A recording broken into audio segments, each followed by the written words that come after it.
Okay, this is an alley that runs from West 33rd Avenue South to the northern perimeter of the property. This is how they are going to acquire their secondary access for fire protection purposes. This is looking towards south, towards the north facade of the building. This time, the Wheat Ridge Library is on the right side, Resource Center on the left side. This is that second-level walkway that connects the two buildings. This is a shot of the existing parking along the west side, kind of adjacent to Depew. This is the existing curb cut from Depew, just looking the other way. Again, library here, the Resource Center behind it. This photo was taken from Depew, looking sort of southeast at the property. This is part of the ownership of the Resource Center. This little building here is a city-owned, I would call it a community building that's available for rent for different community activities. It is not part of the ownership and not part of the plat.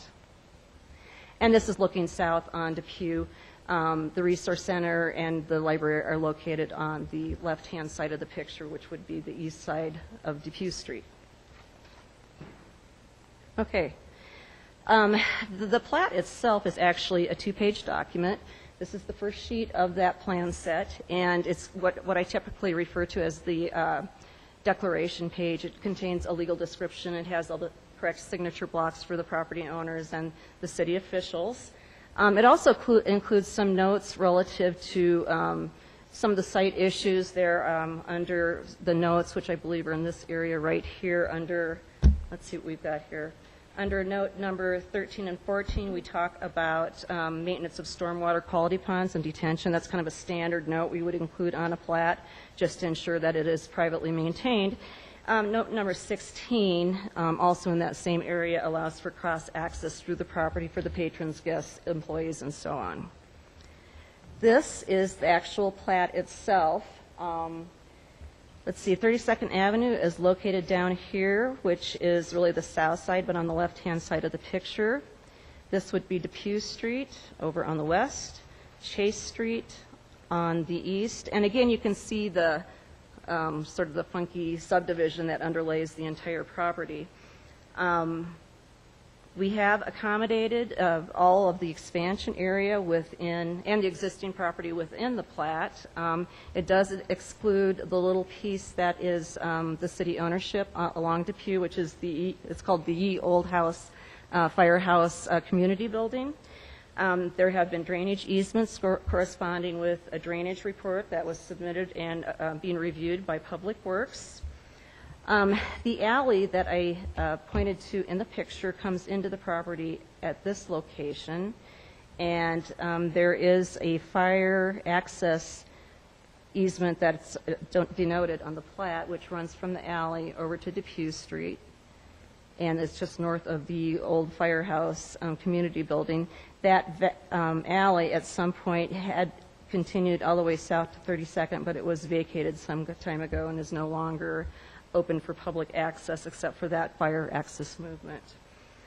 All of the right-of-way for the streets adjacent to the property do meet the city standards, so there are no dedications required, and all of the typical utility easements that we require have been accommodated on the plat. Staff does conclude that the plat is compliant with Article 4 of the Zoning and Development Code, which is the subdivision regulations. And just as a note of record, because this exceeds 5 lots, Planning Commission will be making a recommendation to City Council. Their hearing is on August 9th. We did, of course, send it out on referral and got responses back from the agencies. Wheat Ridge Water did not respond, although they've been in the loop as far as the design of the building and so on. Wheat Ridge Sanitation Conserve the property, as can XL. Wheat Ridge Fire Conserve, they are requiring internal fire lanes, which I showed you, that runs from the alley over to Depew Street. They do need to be marked as a fire lane and be maintained in perpetuity. Public Works has reviewed and approved the plat and is in the process of reviewing a drainage report for the property. They did have one concern about the legal description, and that is included in your recommended motion. We are recommending approval of the document because it meets the requirements of the subdivision regulation. It also will consolidate and facilitate the expansion of the existing facility with the one condition relating to the legal description. That would conclude the staff report. Are there questions? Meredith, in terms of the variance you mentioned and the extension on that, is there a deadline or a time at which that extension will expire? Typically, it would expire within 180 days, but there is the ability for the community development director to grant extensions. Okay. So we have granted extensions to facilitate their fundraising, and they're actually in for building permits, so we should be good to go with the variances. Okay, thank you. We would not be able to issue that permit until the plat is approved, but they're in for plan review right now. Okay. A couple questions. Our packet shows that the Wheat Ridge Sanitation District had no response, but your slides say... That's because I didn't get the letter until this week. Okay. Yeah. So they did respond. They did respond, and they can serve. And just to clarify, no response means usually no concerns. That's right. Okay. And then on 32nd Avenue, Yes. there's no concerns about widening of 32nd in the future due to the burgeoning of Wheat Ridge? No, apparently not. Public Works, of course, that is their typical, one of the typical reviews they do is looking at the existing right-of-way and what the street configuration is, and they believe it's adequate. And then the final question is turning radius for the fire department? Yes. From the alley down to the, is that, it looks pretty sharp. Well, they put their templates on it and approved it, so. It is, it's okay. Yep, Okay. Those are my questions. Thank you. sure. Can you wait until they're done, then you can come, okay. Anyone else? Okay. Thank you for the staff report. Would the applicant like to make a presentation? If you can come up and state your name and spell your last name for the record.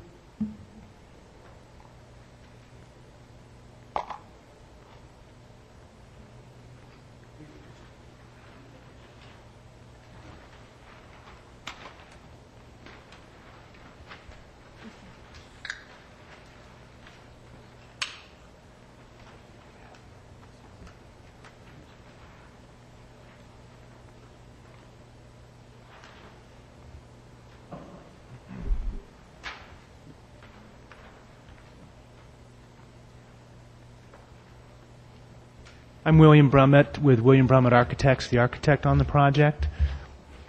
Spell your last name. Brummett.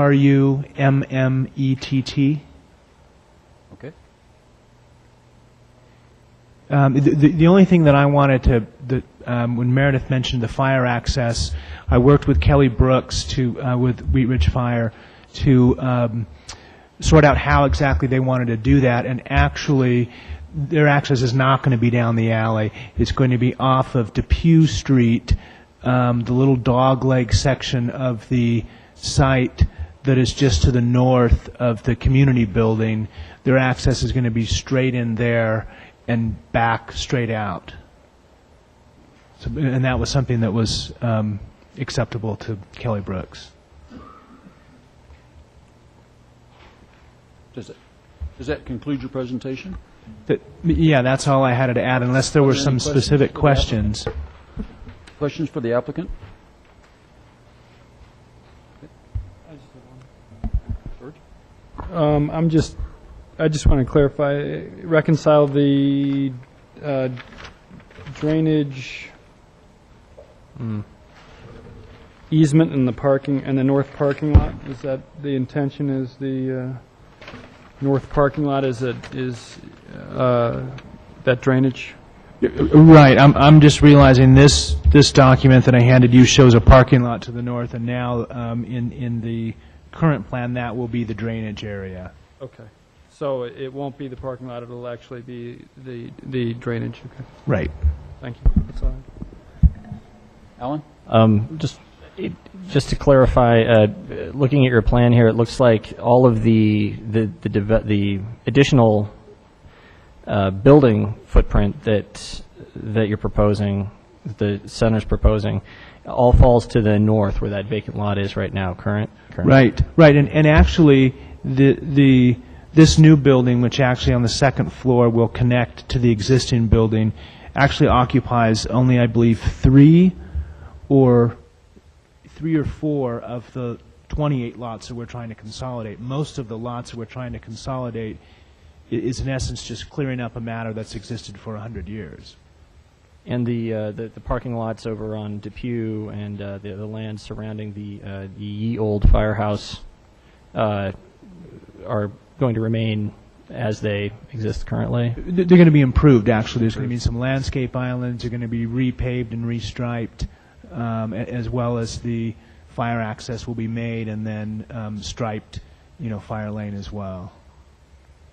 And so the fire access, when you talk about the dogleg, are you talking about the little dogleg in the alley there to the west, the northwest? In the alley, or are you talking about the little dogleg here to the north of the firehouse building? Is this a pointer? Oh, here we go. The fire access will come straight in off of Depew, straight in here. There's actually turning radius for the truck to turn around and come out this way, but the main access will be in and back out. Okay.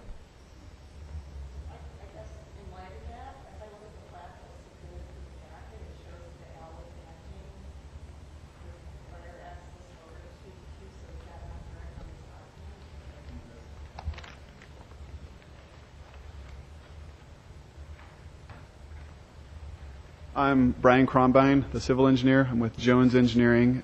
Last name is Krombein. The answer to this issue is, my understanding is the fire access does not need to be an easement. The whole purpose of this easement was for the city snowplow access, because they would drive in the alley plowing, because the city owns the alley. So they would plow the alley and they need a way to get out. So this access, this easement provides access out to Depew, and that's why we had to put that on the plat.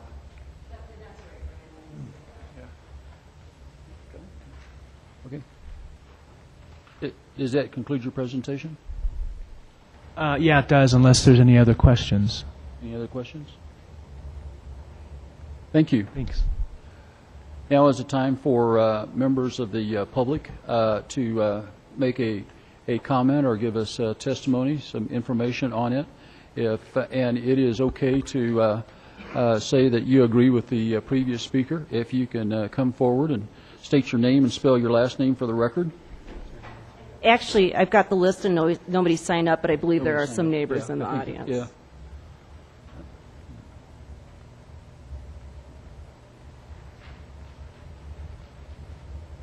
Hello. My name is Jennifer Hoffman. I'm the property owner at 5495 West 32nd, one of the two houses there on the southeast part of the section there. And my question is, we haven't seen any plans of any kind. I'm curious what improvements are being made. Are there going to be impacts as far as lighting? Right now it's already very bright with the parking lot. We're hoping that it's not going to get much brighter with the expansion. And then also what concerns are being made for the residential folks if we're doubling capacity in terms of use of the senior center.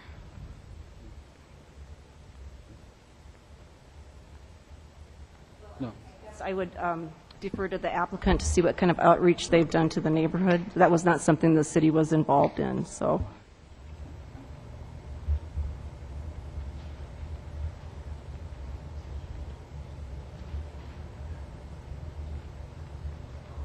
Let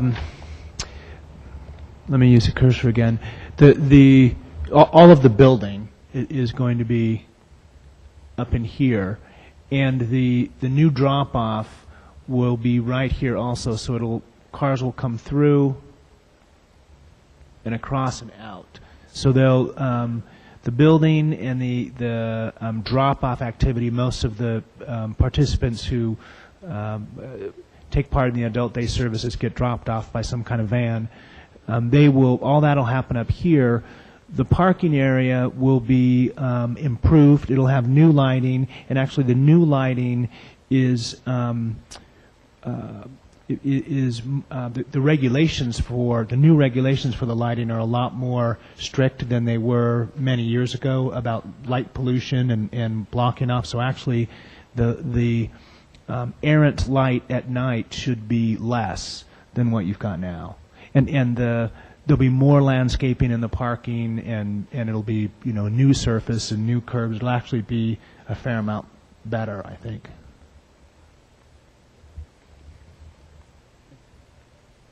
Okay, thank you. Is there anyone else? Yeah. Yeah.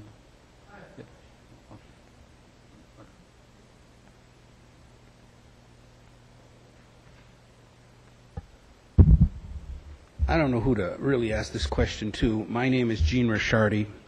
I live at 5515 West 32nd. I've been there for 35 years.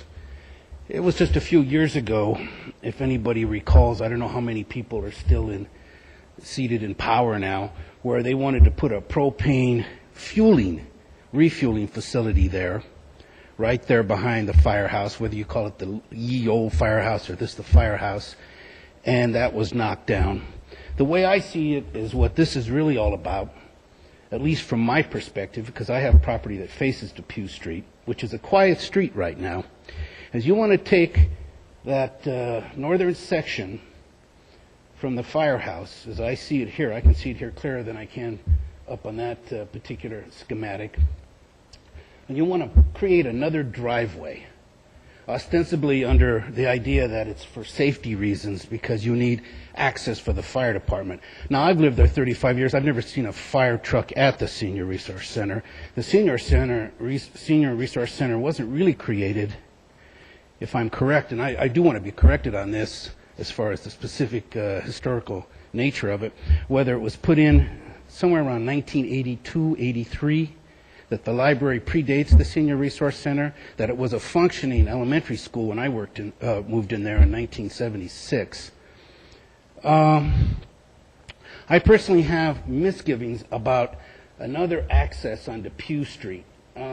Chase Street and the people that live on Chase Street right now on that eastern side of Chase Street have pretty much had their home, the quiet and basically the kind of things that we all like ruined by having all that bus traffic out of 32nd Avenue. I know there's a lot of buses. I know they park them behind the library there, and there's not much fuss once they're parked. But during the day, there is a lot of traffic off of Chase Street. They turn into this entrance right here. I know they bought maybe one or two properties. I can't verify for sure. And they've knocked them down, and they've had that an open lot. They keep the weeds down. They park some of the extra buses on it. But for those of us who are going to be impacted by this, including my neighbors at 5495 and me right here on Depew Street, is there's going to be a hell of a lot more traffic on Depew Street going in and out. And while you might all ostensibly say it's for safety purposes, it's just another access, another alleyway. And what it is now is a green space. And it's also very quiet there because we only have the one access behind 5495, which is pretty busy during the day as it is. I know those people know that for a fact. I know it for a fact because I see the traffic flow. So I'm glad I'm not on Chase Street, and I'm glad I'm not going to face the expansion of the building north. But I'm really quite upset and much concerned about how this new driveway for fire engine access is going to really impact us, because people are going to use it every day to come to work. Why they can't continue to come in at the other more southern opening, which is there now right behind 5495, or use Chase Street or even the alleyway off to 33rd, is beyond me.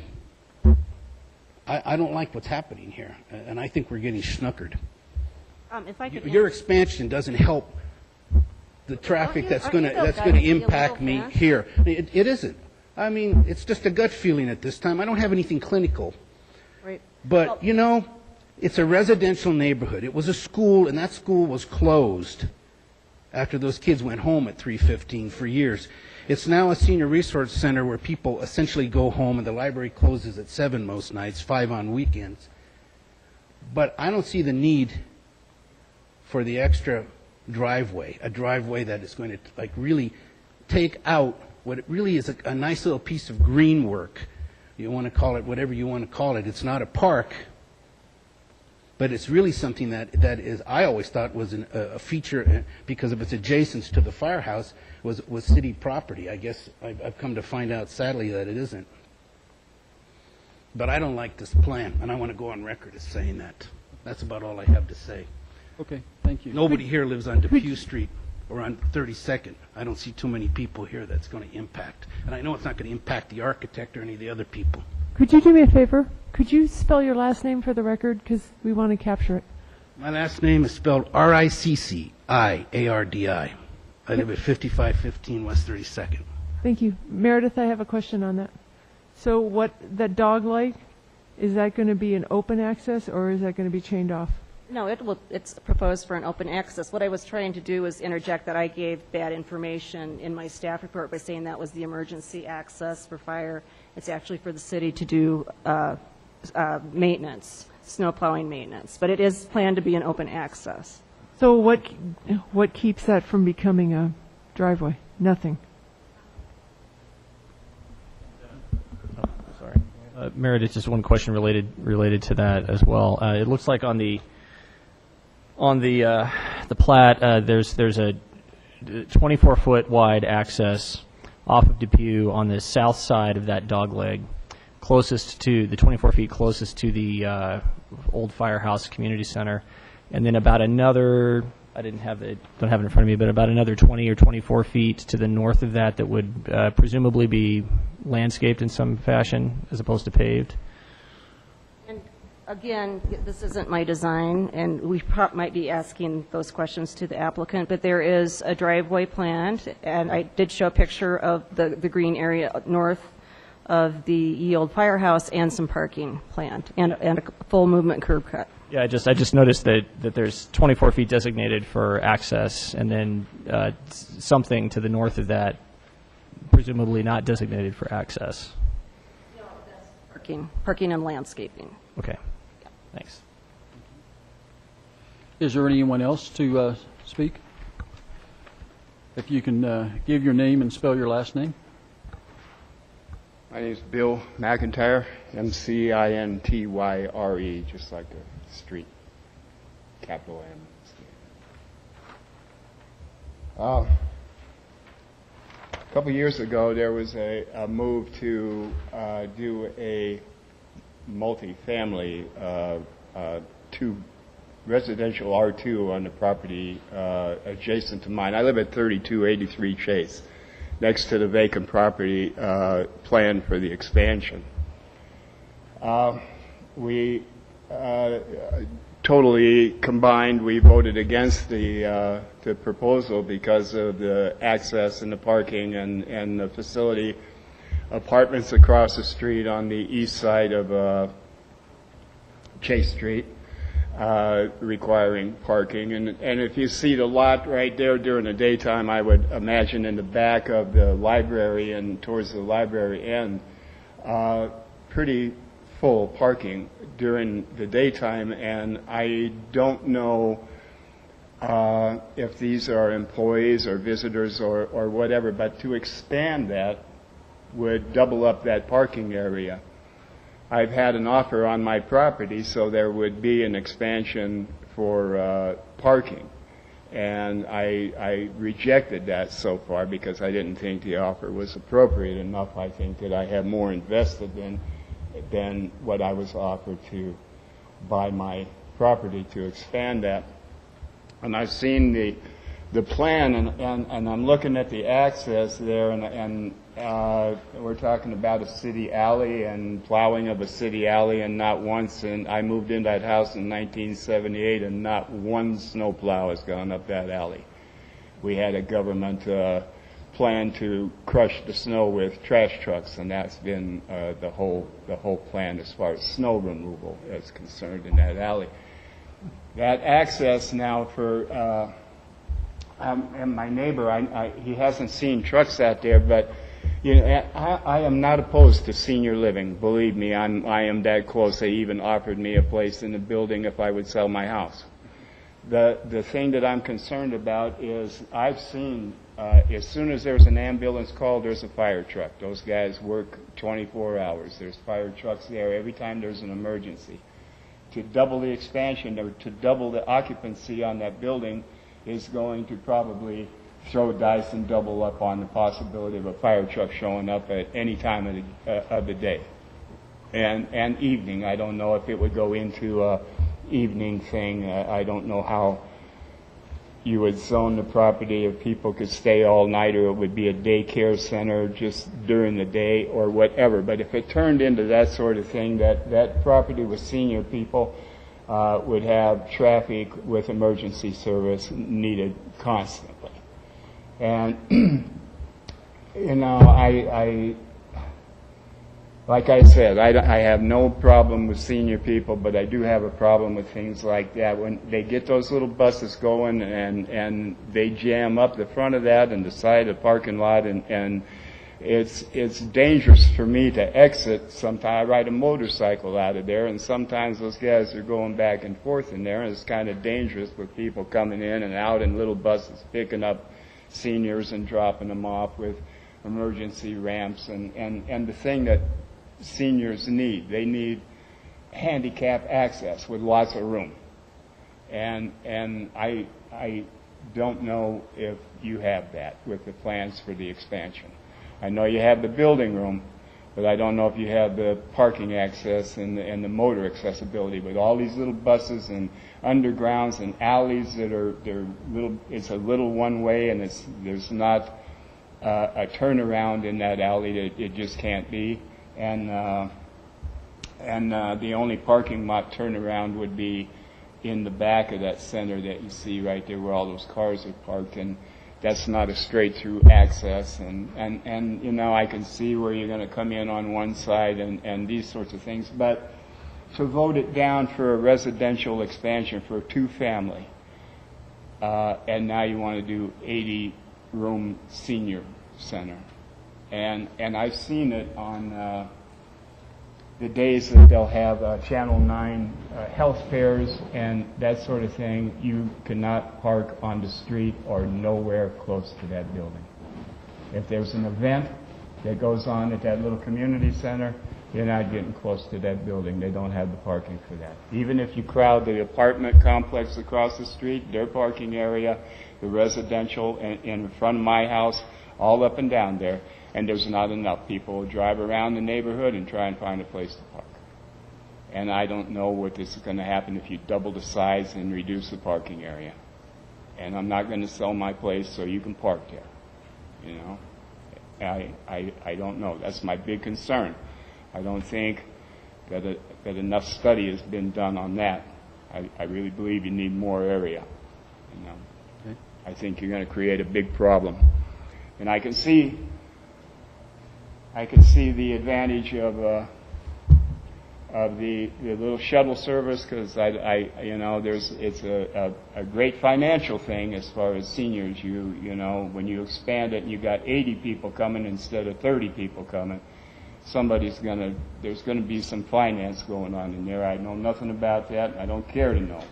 All I really think that I do know is you don't have the capacity to move a lot of traffic around that when you go expanding all of that and try and park extra care people and employees and move traffic and turn it into a mall instead of a neighborhood.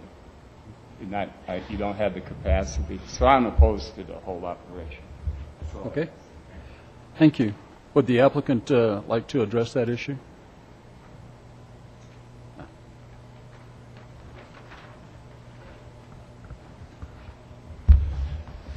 Hello, my name is Bob Timm, T-I-M-M, and I'm the Vice President of Development for Seniors Resource Center. So I'm in charge of the fundraising effort and the rest of the program.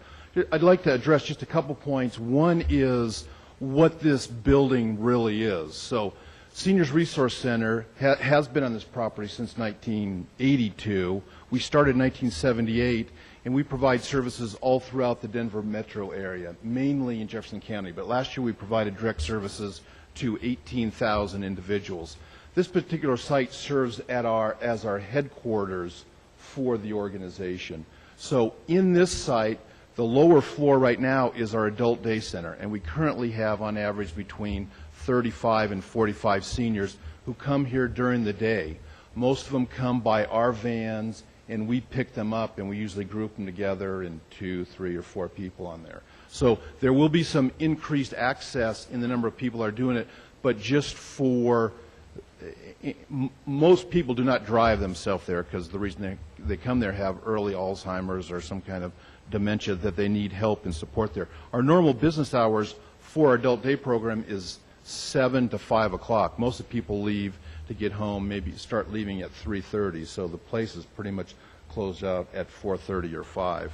So there will be increased people, but the other thing that's in this facility is our community volunteers. We're the Jefferson County site for the RSVP program, and we have 1,400 volunteers, but we have 75 sites throughout the Jefferson County area, employed 1,400 volunteers in 193 hours. So there's not going to be a bunch more traffic than there is right now. Right now we currently have 60 full-time people, and then our in-home care staff is also on that. They're headquartered out of there, but they serve in people's homes and not on our site there, so they're dropping off hours and things like that. Is there any residential? There is no residential There's no on there. We're going to do 16 units upstairs for assisted living, and that is not in the plans, no. Ann? You had said that there's currently 60 full-time. What do you see that increasing to after the addition? It's going to be an increase of probably 15 employees. Okay.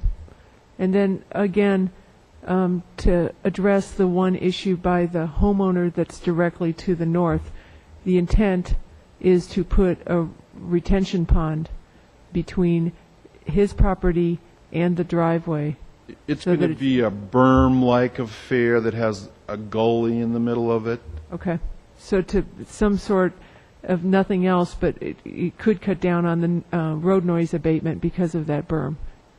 Well, and where that's located, that's going to be on the far side. There's not going to be driveway access to it, so there won't be very much traffic. It's off of the flow of our access, the main entrance, and then the back parking lot. And then from what we're showing, this page, the most recent page is incorrect.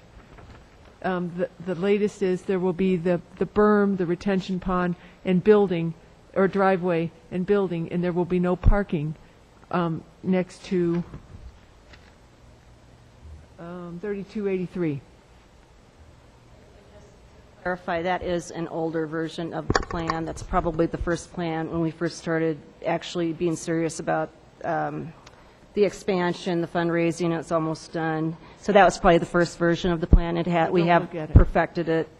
So don't use it? Well, I wanted you to have something to look at, and they didn't bring a board. So I kind of scrambled around at the last second, and maybe that was a mistake. I apologize. Okay, so 15 additional staff, 15 additional head with this expansion. Yes, ma'am. And the city has taken consideration of that for parking. Okay, thank you. Will those 15 additional staff be working on site, or will they be working out in the community? Most of them will be on site to deal with the expansion of the program in there.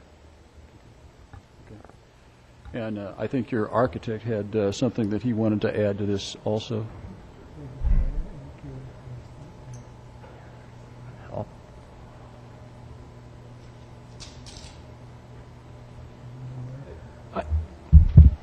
You're tall. I have to apologize. I had misunderstood Meredith's instructions to me and thought that you had an overhead projection system, and so I brought current plans that I'm going to have Brian help me hold up and show you a couple of things that I think clarify some of these issues and address some of these comments. Should we kind of adjust the audience so that some of the people out here can look at what the plans are like also? Sure. Sure. And we have another question, too. This is actually directed towards staff. And actually, maybe this will clarify. Is there a reason that the document that we have doesn't have curb cuts? You're actually reviewing a plat. This is not a site plan review, and we Okay, so typically that's would why we not don't show see the curb cuts on a plat document. Okay, good. That's what I wanted to know. Yeah. Okay, maybe I'll show them, and then I'll turn it around and show you guys. Actually, could you hold this? Yep. No, or this. So this is the current site plan. Here's Chase Street here. This is the new building and the existing building. So this is all landscape area to the north. But so there'll be the new building, a whole landscape lot that's the retention pond. And actually traffic is going to come in between the two buildings and drop off below where the second story connection happens. So actually, right now, And this is Mr. McIntyre's property right here. right now, the buses come in here, and their noise and pollution and such is sort of open to the north. When we're done here, they'll all be between the two buildings. I think it'll actually improve the noise and the sound and the disruption from the cars. Maybe if I...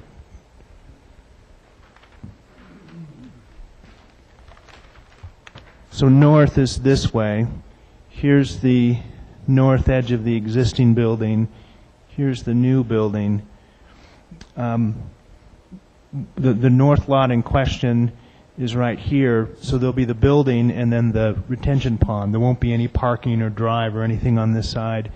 The entrance drive will come up between the two buildings and then drop off underneath where the bridge covers. So hopefully kind of addressing some of the noise and pollution and issues. Great. Okay. Question, Alan? Yeah, just I think one of you had mentioned at one point that the buses would come in off of Chase Street, drop off there in between the new building and the old building, and then exit straight across on Depew through the emergency access. They'll do one of two things. Either they'll go this way straight out to Depew, or they'll do the same route that they're doing now, which is coming around and going out. They'll exit Depew just like they do now, only they'll have two options instead of one. I was just curious about that because it sounds like some of the concerns are turning the area farther north into Depew into, just introducing some increased traffic, bus traffic and so forth. Right, so and I was just curious what if there was a plan one way or the other for the bus distribution when you're exiting the property. That could be taken care of, from a management point of view. They could say, buses always go this way. Excuse me. The fire access, this was really the only place that the equipment is so big now, and the turning radiuses are so big that this was the only way we could serve the building, because they do not want to come in underneath the building on fire if that's the issue. So they had to come in off of Depew Street, and they couldn't make these turns with their new apparatus. I see. Okay, so it's a turning radius issue within the existing parking lot that demands that additional easement to the north side of that firehouse structure. Right, and to access the entire west side of the building, they had to come in off of Depew. Okay. They couldn't go under the building. Okay. They can, but they don't because they don't want to. Okay. He said the buses would always go the right way to turn. RTD can get their buses to go the right way now. Now, I realize that's the Regional Transportation Authority. You're making what I think is an awfully large presumption. Seems now you don't live on a very narrow street that ends up at the park down there. What it's going to turn into is what Chase Street is now. 32nd is. We need to keep this professional and not take it personal. I'm just telling him that for those who don't live there, who don't have a 24-hour, 7-day-a-week existence there, what might seem convenient and expedient to him is going to turn out to be not only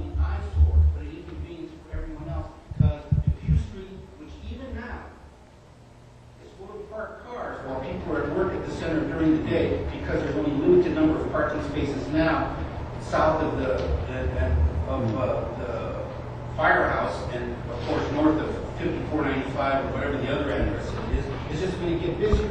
50 more employees, 20 more employees, that much more traffic, that many more buses, and the people on the Pew Street are going to become the losers. Okay. And I find it really ironic because my family goes back over 100 years in East Ridge. And I can drive up 38th or I can drive up 44th and we have nothing but empty buildings.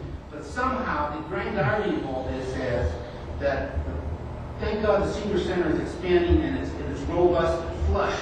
But their need to expand in a residential neighborhood is going to inconvenience people that moved there in the first place because it was quiet and wanted to send their kids to Columbia School. This is something, if you want to expand it, that should be done on a busy street. You want to do it on 38, you want to do it on 44th, you want to do it up on Kipling, off of I-70, that's grand. That's a quiet neighborhood. There's a park right at the end, Panorama Park. It's bad enough 30 seconds got this year. Thank goodness when they redid it 10 or 12 years ago, they didn't widen it. They actually narrowed it. You notice, anyone who knows 30 seconds knows no one parks on it. We all have our driveways.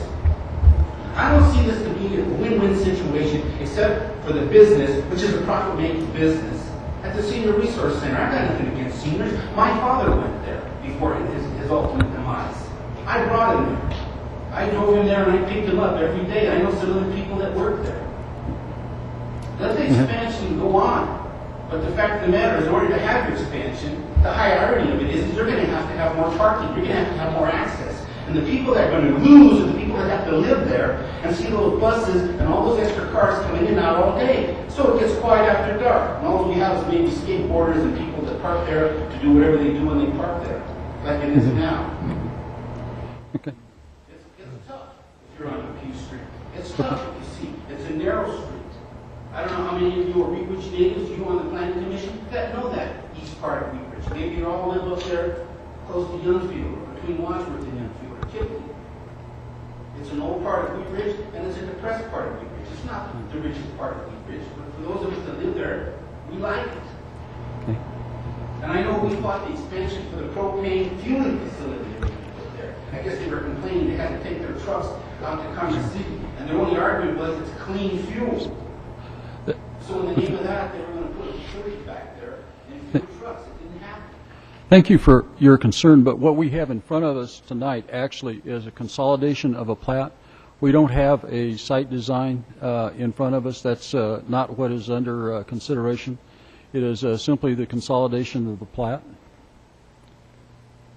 We don't have any idea how much of that green space is going to be lost for that, for the access way. They're going to take out all of it?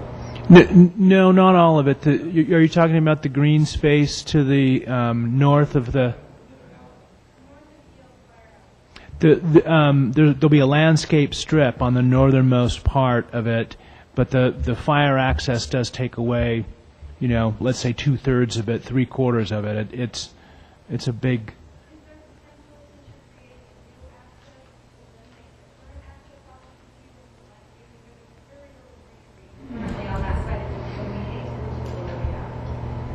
That's more my concern. I mean, we have the driveway there right next to our house, and I have to say the senior center drivers have been very courteous.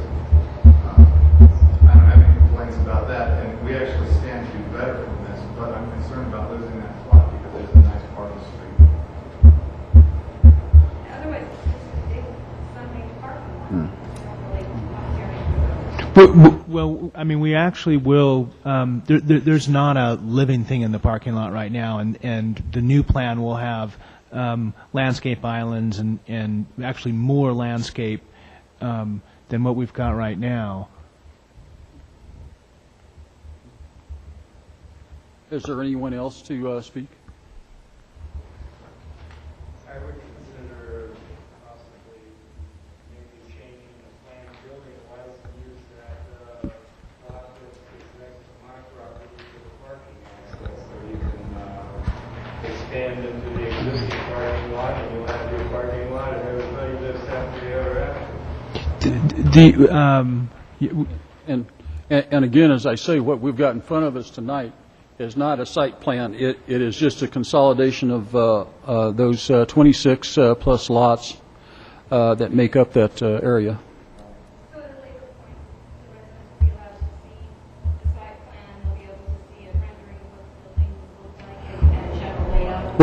What is the process coming up? Well, this is a plat we're reviewing. I don't know what kind of outreach the center has done with the community, with the neighborhood, if any. Doesn't sound like much from what we're hearing. They are in for building permits, so you're welcome to come into City Hall and take a look at it. I would recommend calling first to make sure I'm there so I can pull the plans out. We do have a hearing in front of City Council on August 9th. The Planning Commission is just making a recommendation tonight, so you'd have another opportunity for input that evening as well. So we've had 2 community meetings, including about 2 weeks ago we went around and did flyers on everyone's door, and last Thursday we had a neighborhood meeting from 4 to 6. Which I found out about when I went out to my truck, but I didn't have time to do it. And none of you guys were here. But we had only two. But we do have a scale model of the new building inside our lobby. You're more than welcome to come up there. You can ask for me. I'd be happy to show you around what we're doing and give you a little more details of what we're doing. This is one of 5 locations Seniors Resource Center now. So we have 2 other in churches. We have a couple up in Evergreen. So we're doing expansion because the seniors at all our locations and not just one. This does serve as our headquarters for the organization. Okay, thank you.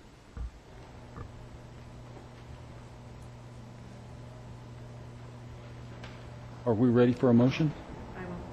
Okay. I will.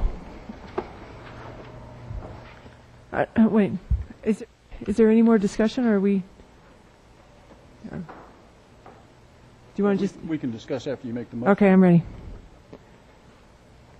I move to recommend approval of case number WS-10-01, a request for approval of a 28-lot consolidation plat on property zone R1C located at 3227 Chase Street for the following reasons.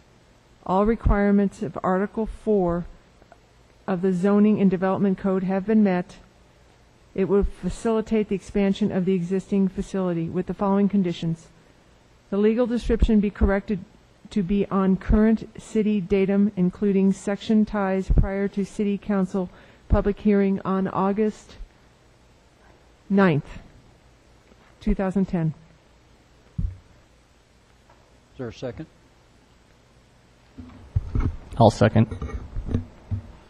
Is there any discussion of the motion?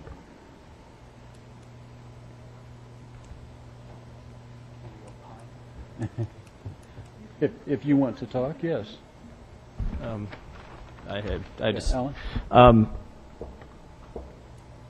I was initially a little concerned about the north west part of this plat consolidation north of the firehouse, just because there is a significant amount of green space there, but in light of the fact that there's an access issue there in terms of, there's a public safety issue there. That assuages my concern considerably. The fact that you can't get a fire truck through the existing parking plan, through the existing area, the fact that you do need that access on the north, the explanation satisfies me. As a resident who lives, 5 blocks from this, I go past her all the time, and I understand. I'm sympathetic to the plan-oriented concern here, but in terms of the plat consolidation and in terms of the public safety concern with this easement on the north side of that firehouse, I'm satisfied that the plat meets those requirements. Okay. Any other comments? Okay. You want to make a comment, Joe? Yes. There really isn't any reason not to vote with the plat consolidation. Having said that, I would hope that the Senior Resource Center would do a better job, I guess, of getting together with the neighbors and listening to their concerns. I mean, I have some of the same concerns that they have about the buses going straight through and out onto Depew in a different spot. If there's a way to manage that better, that could help them, that would help tremendously. But as far as the plat is concerned, there's no reason for us not to vote with the plat. Any other discussion? Okay, I will call for the vote then.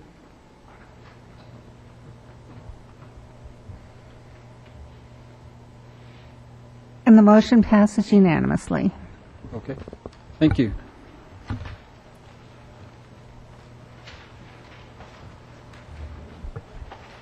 Anybody interested in a break before we go to the next one?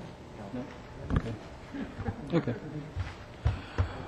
Okay, the next case is case number ZOA-10-A04, an ordinance amending Article 1 of Chapter 26 concerning the provision of conditions of approval in the zone change process, and ask for the staff report.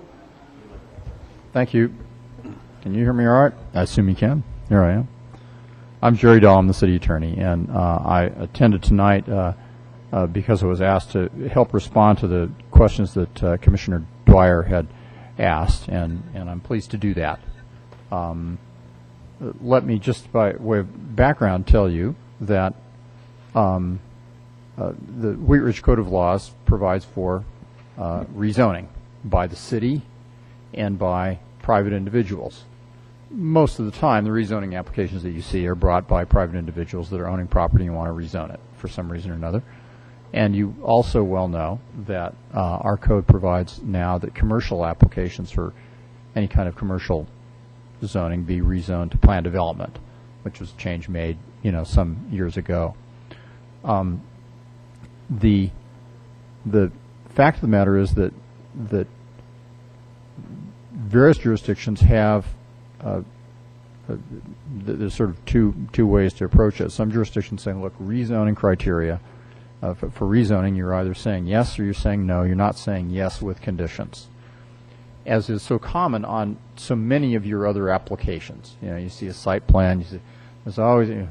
I'm trying to think of the last land use case I was in for almost any jurisdiction I represent. I represent other cities that didn't have at least one planning commission recommended condition on the application, which is how it should be for applications that need a little tweaking, and the planning commission often does that.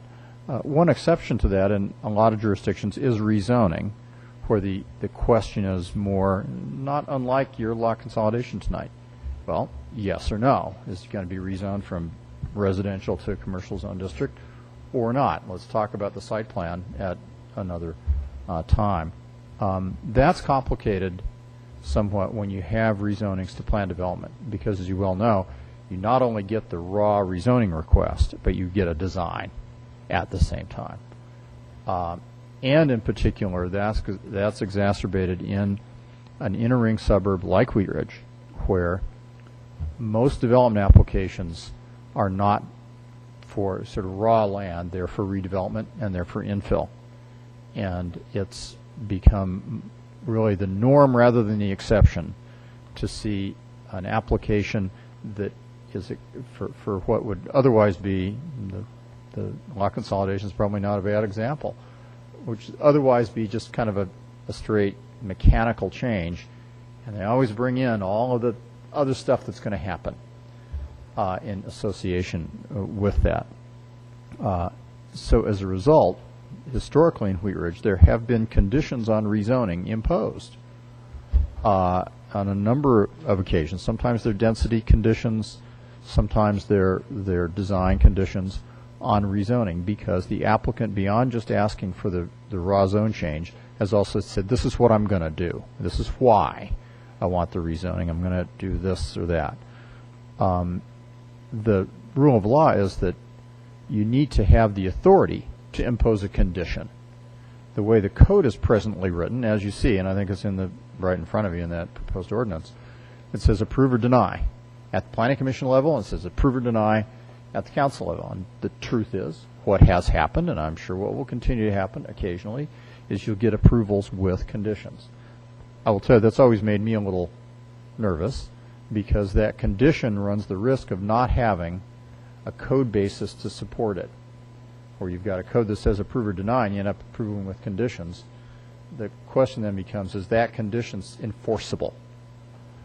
What I have done to sort of put a Band-Aid on that, and the most recent example I can think of, is the application for the development of the Oehlinger property right across the street there. And it is a understood principle in law that even if you don't have the authority to impose conditions, you can impose them if the applicant agrees.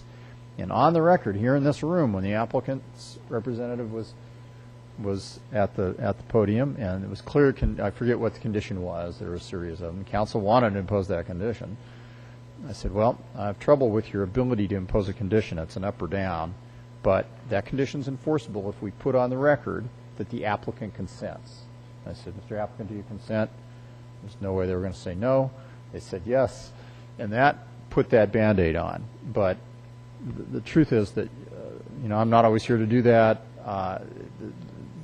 Things take place, and we have any number of any number of properties in the city where there are conditions that have been interlineated somehow in the approval documents.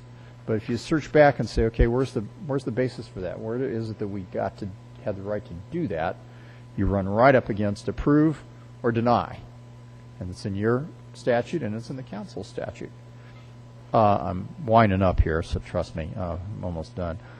In the plan development context, it's a little easier to have that happen because when you think about it, plan developments are sort of a giant condition, aren't they? You're really not just talking about the raw zoning, you're talking about the vertical construction and the uses, and you're doing a lot of site planning right on the spot. But nevertheless, a plan development is still a rezoning, and when you look in the code, the process for approving a plan development is 26.112, which is the private rezoning section, which reads approve or deny. So that brings me to tell you that this history of infill development with the temptation, which is often accepted, to impose conditions laid against a code that doesn't objectively provide for that, leaves you, in my opinion, open. We actually got into this with Mr. Dwyer's concern about risk. I have a concern about risk too, and it's actually the risk of having conditions that don't have the enabling authority to do it. That's why, as you see, the change is really pretty minor. It's approve with conditions, or deny. Mr. Dwyer had asked a couple other questions. Well, if we're allowed to do that, and his point's well taken, that if you stick to saying yes or no, and you can really stick to that, then he's right. There's not risk because you don't have a condition that is unsupportable or going to be challenged because you don't have any conditions. You're either saying yes or no. I believe that's problematic because that doesn't happen in practice. People bring projects and they say, here's what I want to do for the zoning, and I also want to do these things. And you want to kind of condition it to make sure they do. The truth being that many times rezoning applications are sort of sold to you, and I mean that not in a bad way, but sold to you on the basis of stuff that's going to happen. We're going to do this, this, this, and this, and for that reason, in terms of design and building project, you should be saying you should be okay with this zoning. And you'd like to be able to say, all right, we're going to approve that, condition on you doing that, and this fourth thing which we have decided you really need to do. But if the developer says, I don't want to do that fourth thing, your choice then is a tough one. You either say yes or no, or you try to get the city attorney to agree or get them to agree on the record, and then they figured out that they don't have to.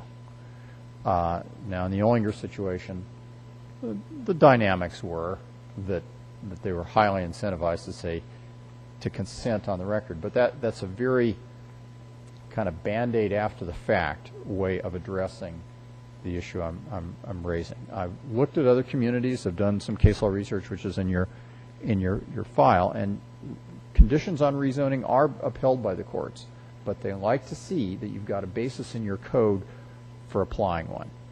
And because the Wheat Ridge Code is so clear in saying yes or no, doesn't even mention conditions, that gives me real concern about conditions which are imposed. So if you add the language, and we're only adding a few words, but words matter, and just a few of them. If you add that language, then I think you've supported the imposition of conditions. Let me finish by saying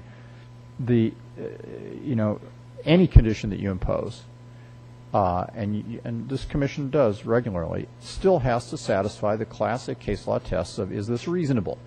Does it relate to the project? Is it sort of, if there's an impact here, is it roughly proportional to the impact of the project? Those case law standards remain the same. And if you've heard me say it once, people around here have heard me say it a million times, if you want to put a condition, show me in the book, the black book, the code book there, what the basis for that is. You can't just sort of invent a condition on landscaping unless you've got regulations that give you a reason to be concerned about that. And you hook it up with that. So that's why I believe that beyond having the technical basis, landscaping's important and the code so states, you need to have the legal basis to actually impose it, which is the ordinance that's in front of you. So from a risk standpoint, there's risk now, and we really suffer from, I think we're at risk now because of the fact there is this tradition of imposing conditions without really having the enabling authority. In the rezoning context, I think it will not be really common. We're not going to see rezonings with a whole list of conditions, but where it's important to have them, I want the city to be able to have the legal authority to do it, so I don't have to make the argument to the district court judge that somewhere in the code there's kind of the sense that we can impose conditions, and the other side waves around 26.112 and says it says approve or deny. Show me where it says conditions, Mr. Dahl, and I can't. That's the background. It's kind of an inside baseball kind of discussion. But over the years that I've represented the city, since 1995, I have seen the desire in this room and the need for a condition in certain cases, because it's the right thing to do. It's really the only thing to do if you're going to say yes to a given project. And each time I have been concerned that be able to stick, and that we're able to support that. I'd be happy to answer any questions you have. Okay. Any questions? So my concern is, where is that guidance for us coming from that lets us know that the conditions we want to impose are not going to get us in more trouble? I absolutely agree with the language. I mean, that has to be in there. If we're going to put conditions on, right, that has to be in there.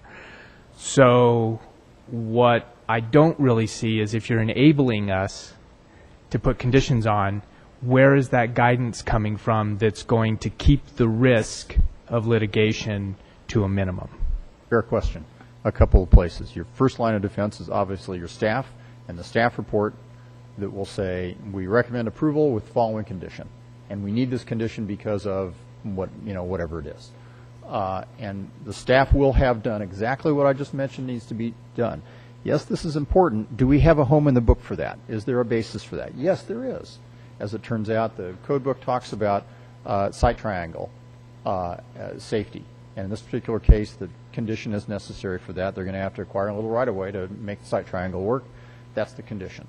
So you've checked the box there. That's your first line of defense, is your staff. Second line of defense, obviously, is just you. When you come up with a condition that maybe isn't a staff report, you already have to do this. You already have to take Dahl's advice on the find it in the book. And I'm always kind of testing the bodies I represent by saying, if you want this, have you really laid the groundwork for that in the book? The third line of defense is me at the city council level. I know that I don't come to the planning commission often, and I'm glad, honestly, I have the opportunity to be here tonight, and I appreciate your asking me to come.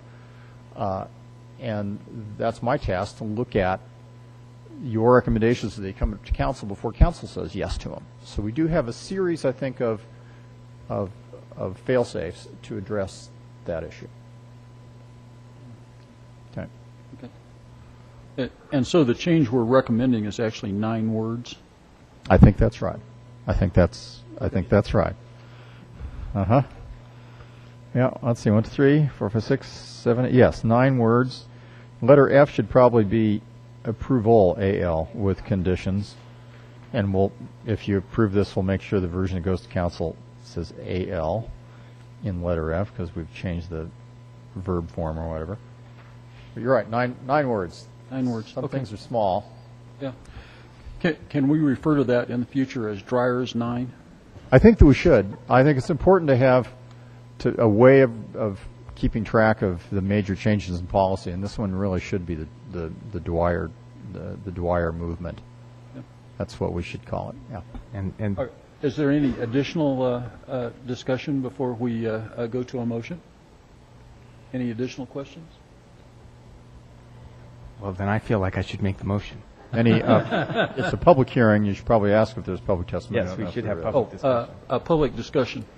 And there is a sign-up sheet, and no one has signed up, but I'm not sure what the other gentlemen are here for both. Oh, they are, that's right, Bike and Ped. You're here to speak on this agenda item? No. They couldn't. Okay. Couldn't care less about our 9 words. Okay. Okay. You can close the public hearing and We will motion's in order. close the public hearing and entertain a motion. Mr. Chair, I'd like to make a motion. I move to recommend approval of case number Z0A10-04, a proposed ordinance amending section 26-112, private rezoning, concerning conditions of approval during the zone change process. For a second. I second that motion. It's been moved and seconded. Is there any additional discussion? Call for the vote. Okay, the motion passes unanimously. Thank you very much. You bet. It's nice you. Thank you. nice to see you all. We'll do it again.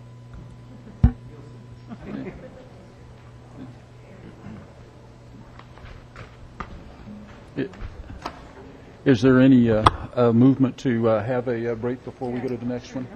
You want a break before we go to the next one? Okay. Can we just do like a 13-minute break? A 13-minute break, come back at 8:30? Okay. Sounds good.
the Wheat Ridge Planning Commission of July 15, 2010.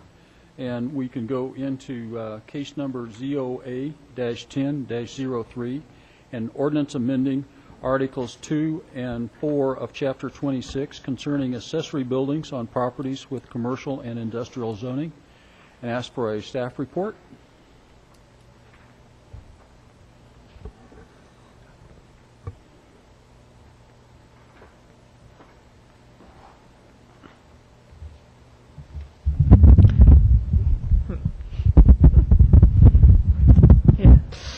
Off to a good start there.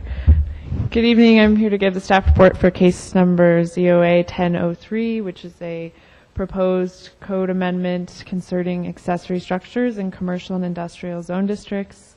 I'd like to enter into the record the case file, draft ordinance, and the contents of this digital presentation.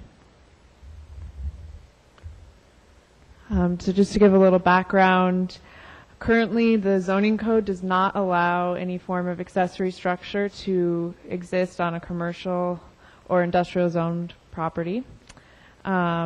We do have several businesses that have expressed interest in the desire to build an accessory building on their property. Typically, it's for storage. Sometimes the requests we've seen are for parking, like a structure such as a carport. But if they have a commercial or industrial zone designation, they are not allowed to do that. And we do have several properties. Because of that kind of restriction in the code, there are some properties in the city that have illegal accessory structures, some that are non-conforming. A few owners have taken the route of obtaining a temporary use permit to put either a storage unit or temporary structure on the property, but those only last for 1 year. And really the only other option would be to add on to the main building, which is cost prohibitive for a lot of businesses. So the recommendation that staff is bringing tonight is to amend the code. It requires amendment to 2 different sections that would allow for accessory structures on properties with straight commercial and industrial zoning, along with some guidelines and regulations pertaining to placement, design, and size. So to quickly summarize what those proposed regulations are, these are very similar. There's very few changes from what we discussed at a study session on June 3rd. The size limit would be a cap on total floor area, so that it does not exceed 50% of the floor area of whatever the primary structure is, and in no case could an individual structure, accessory structure, exceed 500 square feet. We are proposing a maximum of 1 in commercial districts and 2 in industrial districts. In order to mitigate visual impact, the proposed standards require that any accessory structures in the side or rear yard area, however, they could not be in a side yard area that's adjacent to a public right-of-way. We have a proposed 5-foot side setback and 10-foot rear setback, maximum height of 12 feet. And generally, we do have a material requirement that the materials are compatible with the primary structure. However, based on a study session with City Council and then with Planning Commission on June 3rd, we have added another option for very small structures that are 120 square feet or less to not have to meet the requirement on materials. And those structures could be essentially any material, the way that we have written the proposed ordinance, except for metal. And we've picked language that matches the current language on accessory structures for residential districts, which is that metal is not allowed except for you can do some kind of metal paneling as long as it matches, it looks like wood grain finish. That's the only exception. And then in industrial districts only, we are proposing that you would have the option to do up to 2 shipping containers or storage units. However, they would need to be screened by either a wall or an opaque fence that is at least as tall as the unit, which we have said would be a maximum of 8 feet, because most storage units and shipping containers are in the range of 7 to 7.5 feet. And that's the summary of our recommendations. We are proposing these changes to the code because we think that they align with a lot of our goals in the most recent comp plan, including business retention and economic development, and they encourage investment on commercial properties in the city. And I'm happy to answer any questions.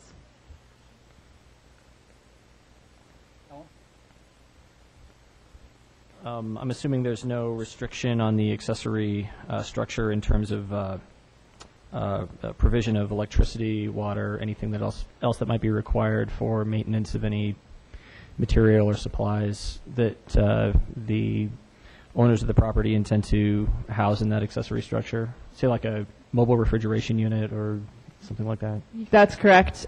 There could be some issues with building code depending on what they might want to do, but in terms of this zoning code amendment, no, there's no restrictions. Okay, thanks.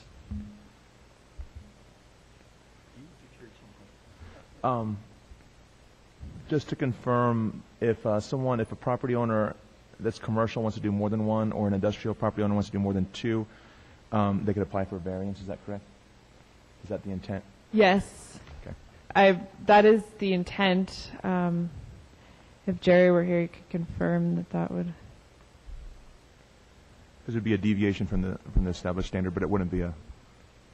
And this is a little funky, and it's probably something we should look into, so that's a great comment, Steve. We can grant variances to certain sections of the code, such as the development standards. I'd have to see where this one falls, but that's something definitely we should address before we go to council. That's a good comment. Yep. Oh, Ann? So since you're going to address that, is it possible then for somebody to come in and ask for a variance to have a shipping container in commercial? Sorry.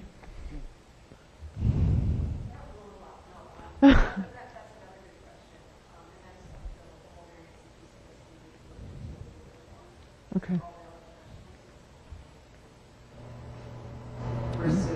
Okay. If you could include. So more than the allowed, the question is, do they have to come in for a variance? And the only other one that I'm seeing a not allowed, quote unquote, not allowed, is storage shipping containers. Any other questions for staff? Okay. Thank you. Oh. Thank you.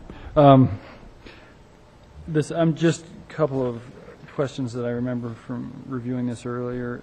In the section A, or paragraph A, which I think is the purpose and scope for the whole thing, it says buildings on challenging residential properties. Is that intended to just point out residential, or? Yeah, what we did is section 26625 already exists in the code. However, and it sets up regulations for accessory buildings. However, because right now you're not allowed to have accessory buildings on industrial commercial properties, it's only talking about accessory structures on residential lots. And so we had to kind of modify this section so that now there are standards for first accessory buildings on residentially zoned properties, and then second those on commercial and industrial. However, we wanted to try and keep the purpose and scope relatively similar. And that sentence, I'm assuming you're talking about the sentence where we added challenging residential properties. That was just because that language there in terms of purpose really was just about some recent changes that were made on accessory structures and allowable setbacks. It really was for challenging residential properties. So we felt like now that we're adding in these other ones, we needed to clarify for that one purpose, it's for residential. Okay. Yeah, that's good. Now I feel better now that you get it. I guess the only other comment I have that might be a question is the decision to take the language from the residential material restrictions on structures less than 120 square feet related to the exclusion of metal siding unless it has a textured wood grain appearance, and I guess I'm wondering the thought process in doing that. It seems like it might be odd to put wood grain surface on a small structure in an industrial commercial setting. It might be counter to the intent of the matching the architectural appearance. I think our intent, we're just generally sticking with the intent that's throughout the code of not allowing metal buildings. And in that case, it doesn't have the aesthetic impact of metal. I mean, I think what we're imagining is that provision there, and what we had talked about in our study session was for those smaller structures is probably going to be a lot of pre-made tough shed type storage sheds is what we're imagining anyway that would easily meet those restrictions.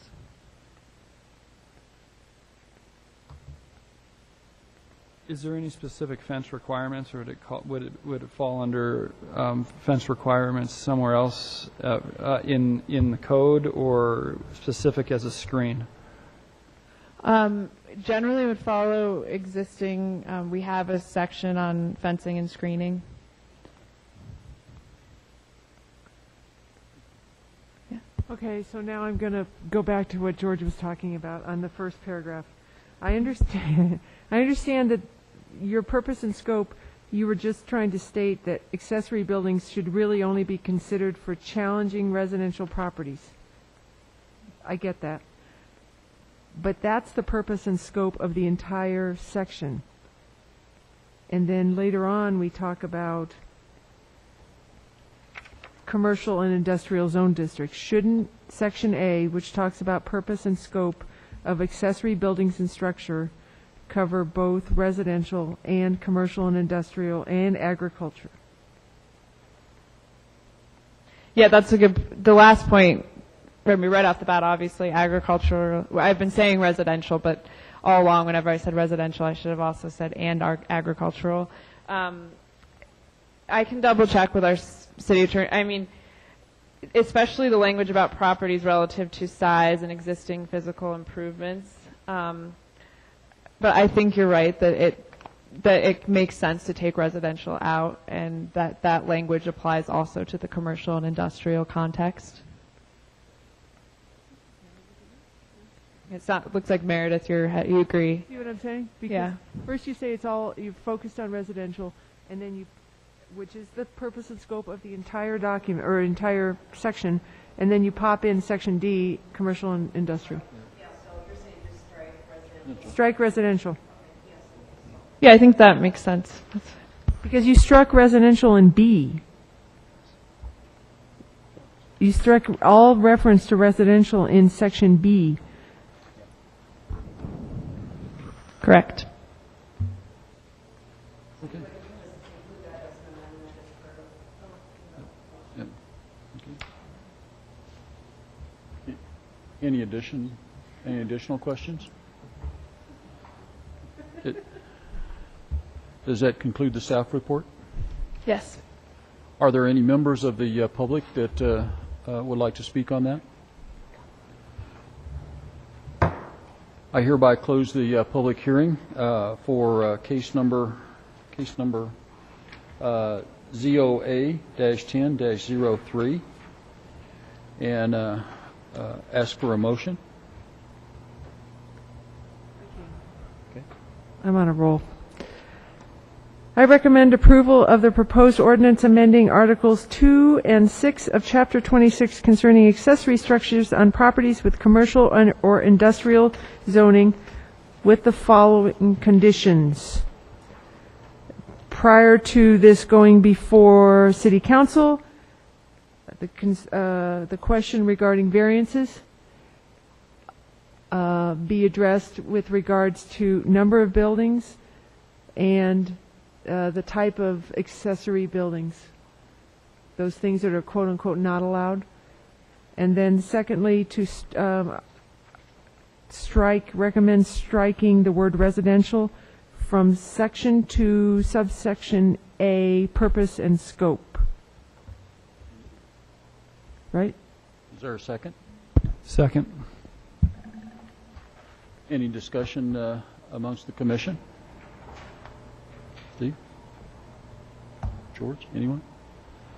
No discussion? I call for the vote. And that motion passes unanimously. Nice job, Sarah. Okay, thank you.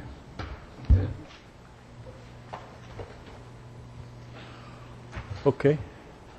I would entertain a motion to adjourn into the study session. Mr. Chair, I move to adjourn into study session. And do you want the other motion now, too? Yeah. I'd also like to move to change the order of the agenda in Section 8 so that the bike and pedestrian master plan comes before streetscape design manual. I second the motion. Okay. Is there any discussion? I call for the vote. That motion passes unanimously. Okay, thank you.